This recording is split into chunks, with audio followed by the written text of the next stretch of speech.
Hello అండి, నమస్తే మీ అందరికీ. నేను మీ విజయ. ఇవాళ మన రెసిపీ వచ్చేసి బీరకాయ పెసరపప్పు పొడి కూర ఎలా చేసుకోవాలో సింపుల్ అండ్ ఈజీగా నేను మీకు ఇప్పుడు చూపించబోతున్నాను. చూసారు కదా, చాలా అంటే చాలా బాగుంటుంది ఈ కర్రీ. ఎలా చేయాలో మన రెసిపీలోకి వెళ్ళిపోదాము. నేను ఒక 1/2 కిలో బీరకాయలు లేతవి తీసుకోవాలండి. లేతవి తీసుకుంటే ఏంటంటే మనకి గింజలు అవి లేకుండా వస్తుంది.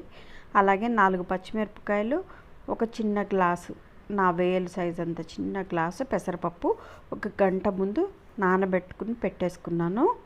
ఇప్పుడు బీరకాయలకి మనం పొట్టు లైట్గా తీసుకోవాలి, మరీ డీప్గా తీసేయకుండా అలా పొట్టు పైన అలా తీసేసుకోవాలన్నమాట. తీసేసుకొని చిన్న ముక్కలుగా కట్ చేసుకోవాలి. పచ్చిమిరపకాయలు స్లిట్గా కట్ చేసుకోవాలి. ఇప్పుడు మనం ఎలా చేయాలో చూద్దాము. ఒక గిన్నె తీసుకొని దాంట్లో కొంచెం ఆయిల్, ఒక టేబుల్ స్పూన్ అయితే సరిపోతుంది. ఎక్కువ ఆయిల్ పట్టదండి బీరకాయ కూరకి. ఆవాలు, జీలకర్ర, పచ్చిశనగపప్పు వేసేసి మనం దీన్ని కొంచెం దూరగా ఫ్రై చేసుకోవాలి.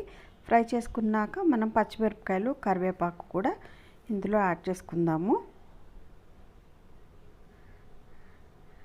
కొంచెం ఆవాలు చిటపటం అనేదాకా మనం వెయిట్ చేద్దాము. ఎందుకంటే ఆవాల్లో నుంచి మంచి వాసన వస్తుంది. అలాగే ఇప్పుడు చెప్పాను కదా, పచ్చిమిరపకాయలు, కరివేపాకు వేసి అలాగే బీరకాయలు కూడా ముక్కలు కోసుకున్నాము, అది కూడా యాడ్ చేసేసాను. ఇప్పుడు దీంట్లో కొంచెం పసుపు, ఒక చిటికెడు పసుపు, అలాగే మనకి రుచికి సరిపడినంత ఉప్పు ముందుగానే వేసేసుకొని బాగా మిక్స్ చేసుకోవాలి. గరిటెతో అయితే సరిగా కలవదు, సో అందుకని నేను ఇట్లా మిక్స్ చేసుకుని మూత పెట్టేసేసి ఒక 5 నుంచి 10 నిమిషాలు ఉడికించుకుందాము. ఒక 10 నిమిషాలు ఉడికిన తర్వాత ఇందులో నుంచి కొంచెం వాటర్ లాగా వచ్చినాయి కదా. ఇప్పుడు ఈ స్టేజ్లో మనము పెసరపప్పు నానబెట్టుకున్నది ఏదైతే ఉందో అది దీంట్లో వేసేసి కలపకూడదు. ఇలాగే వేసేసి మూత పెడితే ఆవిరితో కింద ఉన్న నీళ్లతో బాగా కుక్ అయిపోతుంది. పొడి పొడిగా ఉంటుందన్నమాట మనకి కర్రీ కూడా. ఇంకొక 5 నిమిషాల తర్వాత చూస్తే నాకు ఇలా పెసరపప్పు ఇలా కనిపించింది.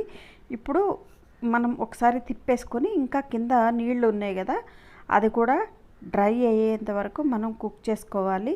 మనము వేసుకున్న పచ్చిమిరపకాయల కారం సరిపోతుంది అనుకుంటే కారం వేసుకొని అవసరం లేదు. ఒకవేళ కొంచెం మిరపకాయల్లో కారం తక్కువ ఉంది అని అంటే ఇలా కొంచెం ఒక చిటికెడైతే వేసాను, నేను ఎక్కువ వేయలేదు.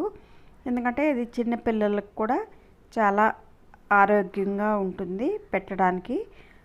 ఒక చుక్క నెయ్యి వేసి చిన్నపిల్లలకు కూడా తినిపించేసేయచ్చు. సో బీరకాయల్లో ఎక్కువ ఆయిల్ పట్టదు, కారం కూడా ఎక్కువ పట్టదు, చాలా తక్కువ పడుతుంది.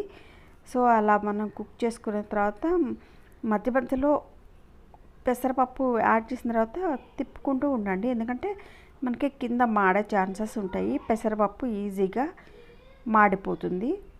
పెసరపప్పు చూసారు కదా, ఇట్లా చేత్తో నలిపితే కొంచెం ఇట్లా పొడిగా అయ్యేలాగా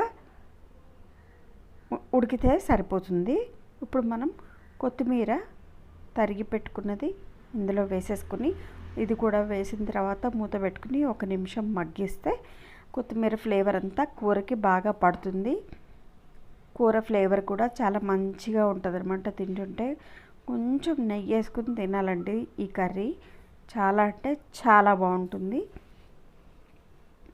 సో ఇలా కొత్తిమీర ఉడికిన తర్వాత కలిపేసుకొని మనం 1 నిమిషము మూత పెట్టేసి మగ్గించుకుందాము.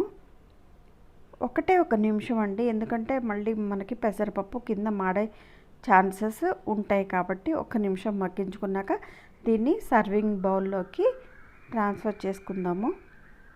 సింపుల్గా, ఈజీగా, టేస్టీగా అయిపోయే ఈ కర్రీ మొత్తం మీద ఒక 1/2 అవర్లో మనకి కూర మొత్తం రెడీ అయిపోతుంది.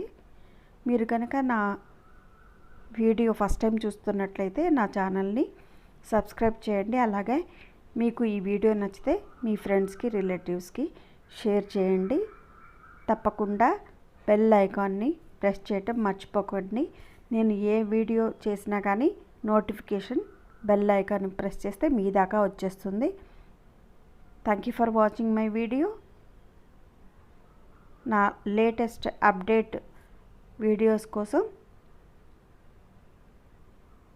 వెయిట్ చేయండి. Thank you. Signing off Vijaya.